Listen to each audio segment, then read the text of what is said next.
Pleased to say Melanie joins us now from Melbourne. Melanie, you're in Australia. Always great to have you here in Australia. Australia's very, very happy to have you here and hopefully welcoming you. Although I do note a certain Queensland Cricket Club objected to you speaking there, which just shows what a disgrace they are. But Melanie, welcome to Australia, and tell us right up front your thoughts on the Gaza deal. Can it work? Is it the way forward? I don't know whether Mr. Trump actually means precisely what he has said, or whether he's used it as a kind of leverage in the negotiations he's trying to conduct with Saudi Arabia and other Arab states. If it is true that he means it, it's quite difficult to see how in practice it can be put into practice. But I think that's not really the point. The point is that he's changed the conversation in the right kind of way. And in my view, it needs to be changed still further. The idea that the Gazans need to be moved out is only part of the story. The idea that the Palestinians as such are a cause that is worthy is one that has to be scotched. It is a misapprehension based on a set of historical illusionary facts that are not facts at all, that has actually driven the Middle East into war for the last century, and has in my view, knocked the entire Western liberal intelligentsia off the moral rails completely. There is no such thing as the Palestinian people. The idea of a Palestine state was never wanted by them. It was devised as part of the explicitly named strategy of stages in order to be a staging point in order to destroy Israel. It is based on Islamic holy war to get rid of the Jews, to get rid of Israel as the Jewish homeland, as a precursor to destroying the West civilization and replacing it by Islamic rule.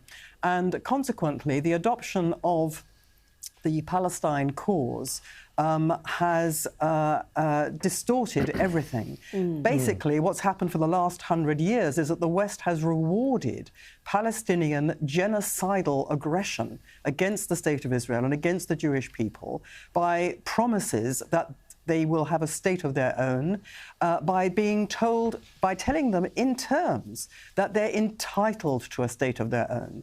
Now, if you're saying that people who are bent on genocide are entitled to something, then you have lost the moral plot completely, and you incentivize more war, more terror, resulting in, what we all saw on October the 7th. An act of unspeakable barbarity and sadism conducted against Jews as Jews, although others than Israeli Jews were involved as well. So this is an essential precursor, in my view, to saying to the Palestinians as a whole, you're over, you're finished. We don't support this cause. We identify now this cause as utterly bogus. You will get nothing from us in future. There is not going to be a state. You are not entitled to a state. You are not entitled to any more funding from us until you stop this campaign of terror and murder against Israel and the Jewish people. You will get no diplomatic recognition from us. Now, this would be an absolute revolution. It's elementary moral and political reality as far as I'm concerned. But the fact is, it is so thoroughly embedded in the whole Western mindset that there is a Palestinian people, there has to be a Palestinian state, that's the route to peace, that it's almost impossible to envisage that happening. What Trump has done by moving the discourse in the way that he has over Gaza, and we've seen the reaction to that, I would hope that's the precursor to some sanity finally emerging over this whole issue. Rita. What is the attitude in the Middle East to relationships with Israel being normalised without Palestinian statehood? Because for decades, that was the view in the West, that you could not normalise those relationships without the Palestinian issue being resolved and with a two-state solution. Is that attitude changed in the Middle East? The short answer is, I don't know. People talk at different levels to different audiences and say different things, and they don't necessarily mean what they say. We do know that Saudi Arabia and the other Gulf states have a problem with what's called the Arab Street, a tremendous amount of visceral, fundamental hatred of Israel and the Jews, which in past decades and centuries, they have themselves unleashed. They are responsible for this. Now, we are led to believe, and I believe this is true, that among the Gulf states, put aside Qatar for a moment, Qatar is a rogue state which is identified with the Hamas, with the Muslim Brotherhood. But the other Gulf states and Saudi Arabia understand, we are led to believe, and I believe this is true, that their future and the future of their countries depends upon good relations with Israel. And they wish to normalise those relations. To a large extent, they have been normalised in the last few years. Saudi Arabia has still to come on board. Now, they are, as you say, still saying in public, you know, nothing can happen without a Palestine state. They don't want a Palestine state.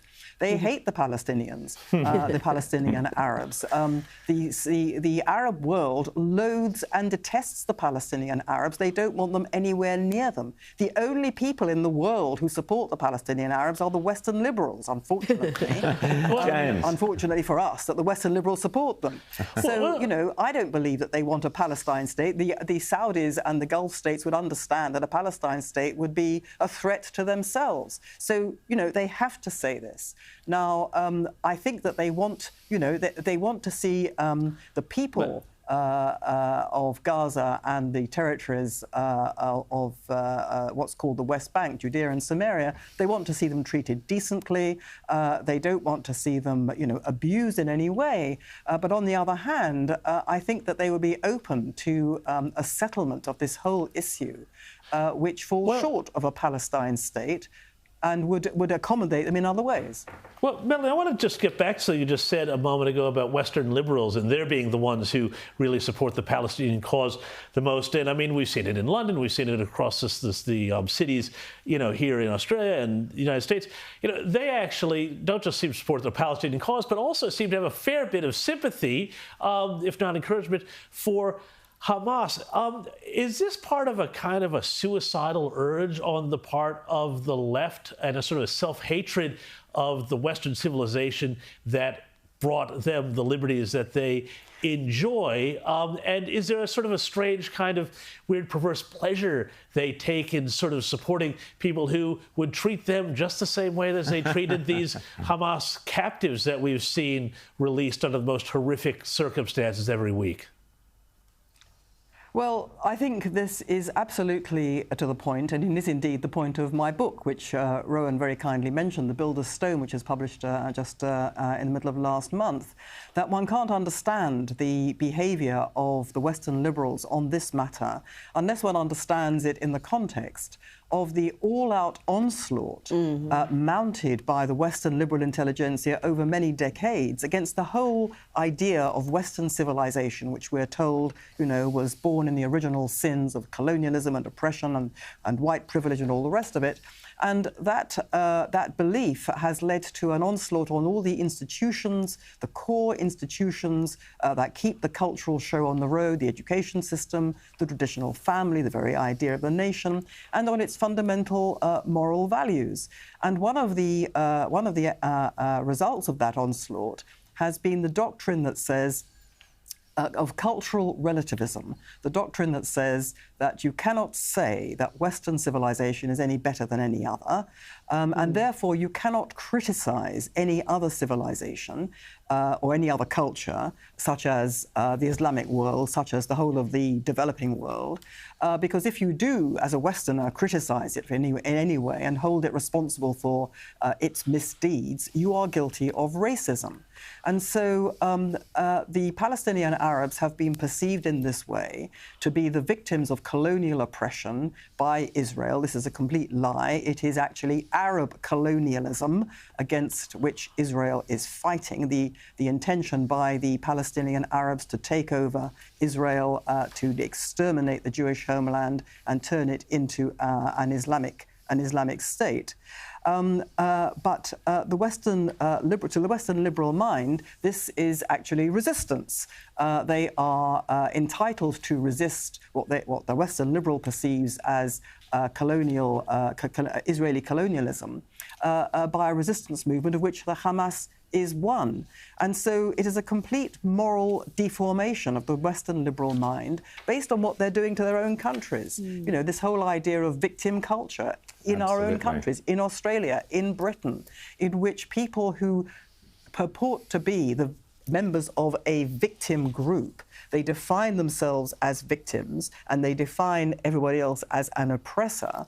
They are considered to be untouchable. When they do something wrong, they are considered to be untouchable. They can't be held responsible for doing the wrong thing because they are oppressed by the oppressor. And it is the oppressor who might be white people, might be men, might be heteronormative people, or whatever, who are responsible. And for this purpose, these purposes, and this is the really terrible kicker as far as the Jewish communities are concerned, Jews are considered to be white oppressors. Now, in Israel, most Jews are not white, actually, believe it or not. Most Israelis are brown or black-skinned. Most Jews are brown or black-skinned, but they're considered to be white because they're considered to be oppressors. And so Jews are considered to be white oppressors, not just in Israel, but in the West. Why? Because Jews, says the modern progressive ho-ho liberal, Jews control everything. They control the economy. Which is, of course, Melanie, finance, which is, of course, the banks. Which takes us straight back to the original tropes of anti-Semitism and of Hitler and the Nazis, Precisely. which is why it was so disturbing to see those three poor men released today. Melanie Phillips, enjoy the rest of your trip in Australia. It's great to have you here. You're a great speaker and a great thinker, one of the great thinkers of the modern era, and I urge you outsiders, viewers, to buy Melanie's book, The Builder's Stone, How Jews and Christians Built the West.